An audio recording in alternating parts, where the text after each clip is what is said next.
Discovering Tut the Saga continues. मैं हूँ Egyptian mummy, डरो मुझसे सब डरो। अगर डर लग रहा है तो सब्सक्राइब करो और डर नहीं लग रहा है तो डबल सब्सक्राइब करो। तो क्या तुम लोगों ने मम्मीज़ के बारे में सुना है? मैं घर की मम्मी की बात बिल्कुल भी नहीं कर रहा हूँ, मैं इजिप्शियन मम्मी की बात कर रहा हूँ जो टोम में पाए जाते हैं। इस वीडियो का एक सीक्रेट बताऊं तुम लोगों को, अगर वीडियो एंड तक देख लेते हो ना तो तुम लोगों को लास्ट में इस चैप्टर से इतने इम्पोर्टेंट क्वेश्चंस दूंगा जो तुम्हारे एग्जाम्स में भी आ सकते हैं।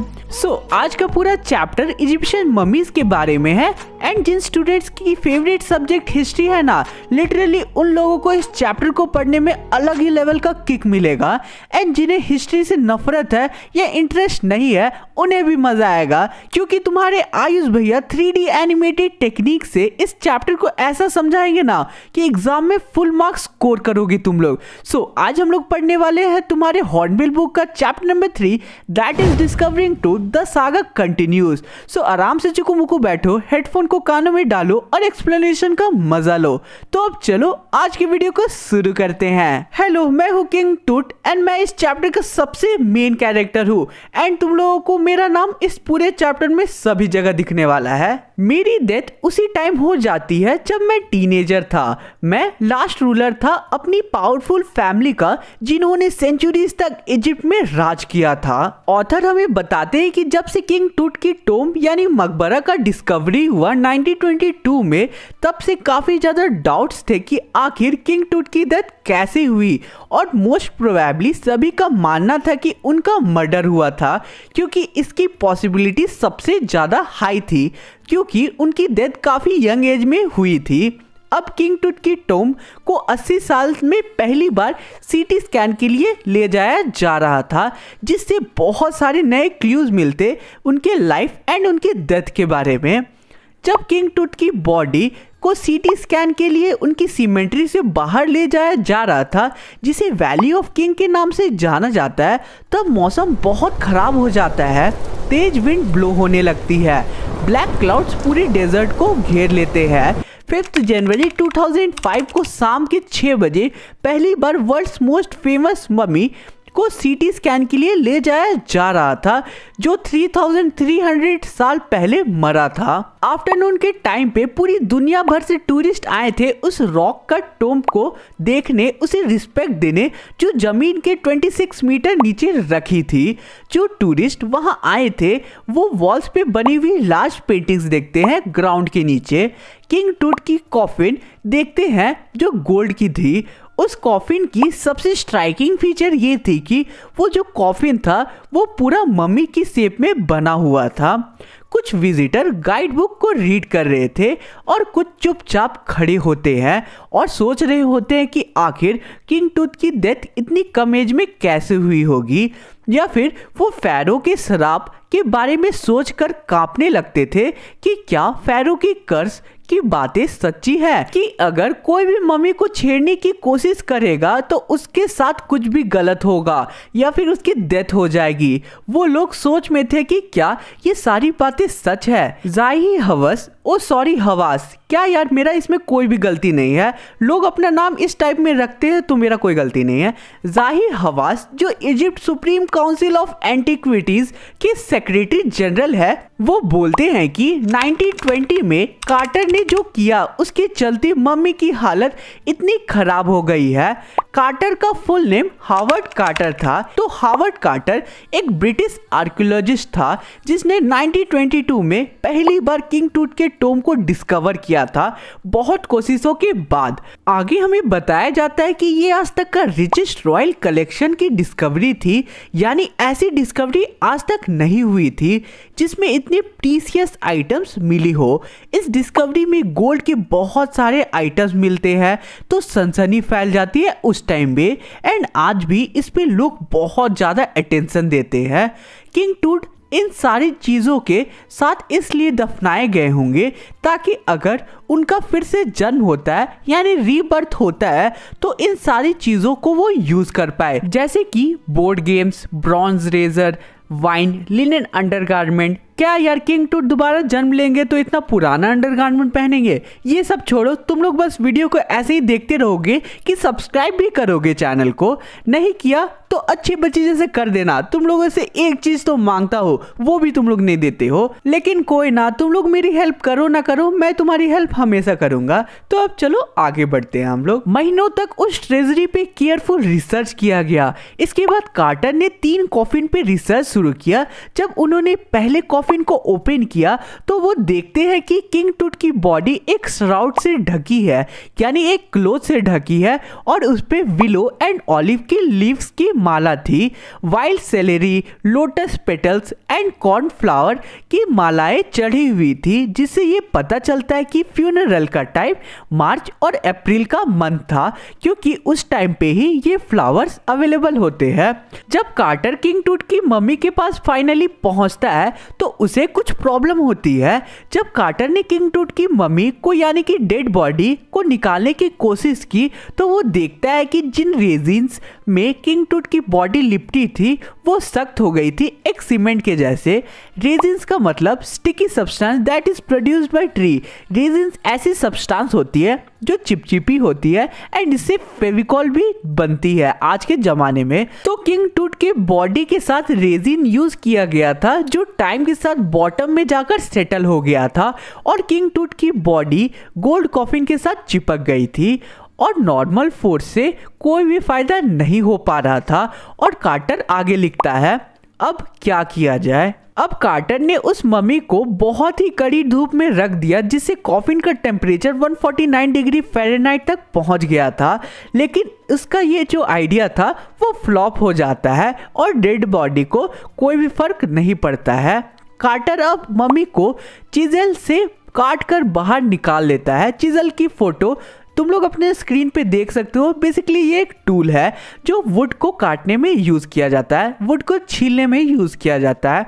कार्टर को जब सबने पूछा कि आखिर उसने ऐसा क्यों किया, तो उसने बोला कि अगर मैं उसे वैसे बाहर नहीं निकालता, यानी कि किंग टूट के बॉडी को वैसे बाहर नहीं निकालता, तो वैसे भी चोर आते और उस बॉडी को बुरी तरीके से निकाल देते और गोल्ड कॉफिन को चुरा कर भाग जाते। अब राइटर बोलते हैं कि उस टाइम के सारे राजा महाराजा बहुत अमीर होते थे और उनका मानना होता था कि, और वो ये उम्मीद करते थे कि वो अपना दौलत अपने साथ ले जाए जब वो मरे।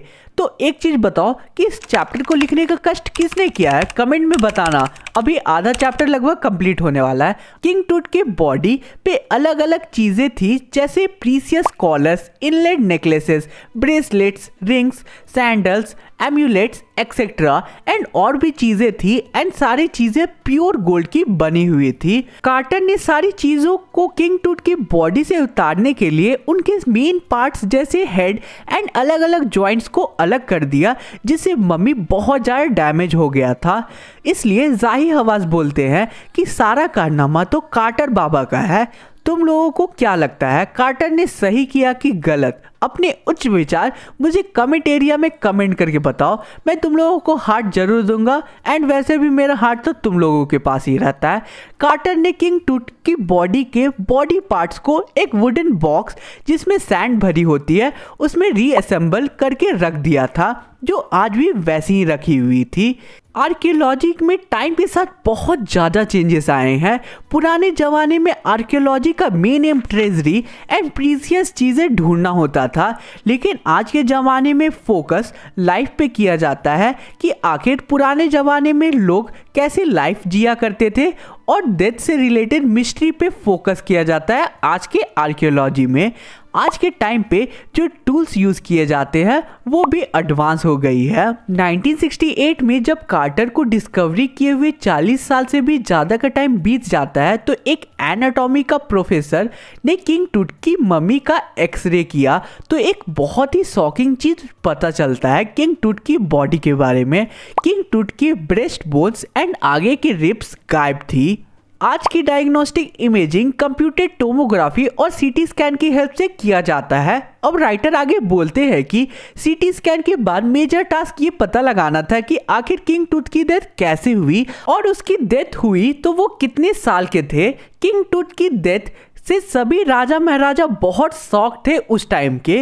वो अपनी फैमिली के लास्ट रूलर थे एंड उसके बाद उनकी डायनेस्टी एंड हो गई थी। एमेनहोटेप III जो कि किंग टूट के फादर या ग्रैंडफादर थे, वो बहुत ही पावरफुल फेरो थे एंड उन्होंने इजिप्ट पे 40 सालों तक रूल किया और उनके रूलिंग एरा को गोल्डन टाइम कहा जाता है।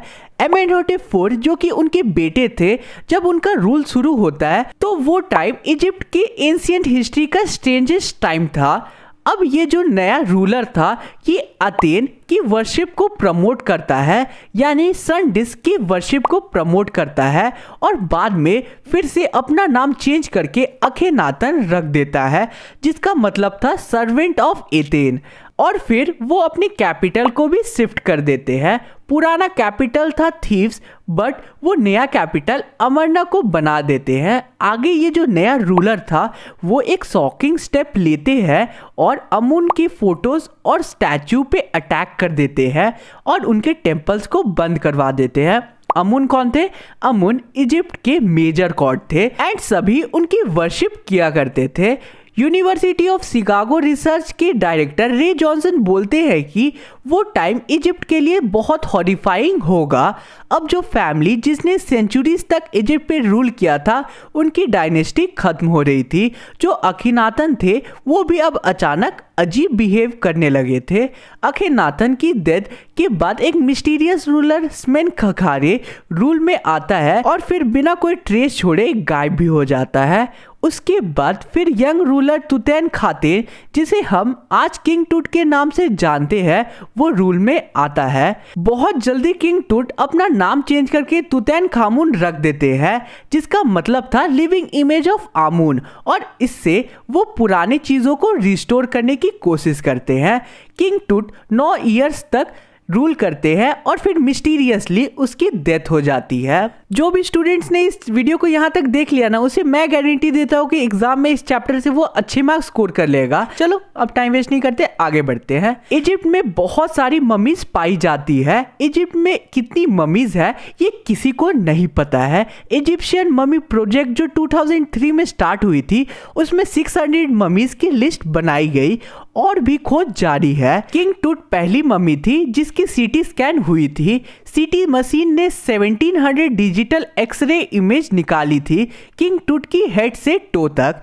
एक स्पेशलिस्ट की टीम किंग टूट की एक्सरे को ध्यान से स्टडी कर रही थी। अब रात में काम करने वाले लेबर आए और किंग टूट की टोम से किंग टूट को निकालकर सीटी स्कैन के लिए ले जाने लगे। वो लोग स्टेयर से एंड हाइड्रोलिक लिफ्ट की हेल्प से सीटी स्कैन वाले जगह पे पहुंचा देते हैं किंग टूट की बॉडी को, क्योंकि किंग टूट की बॉडी जमीन के बहुत नीचे थी।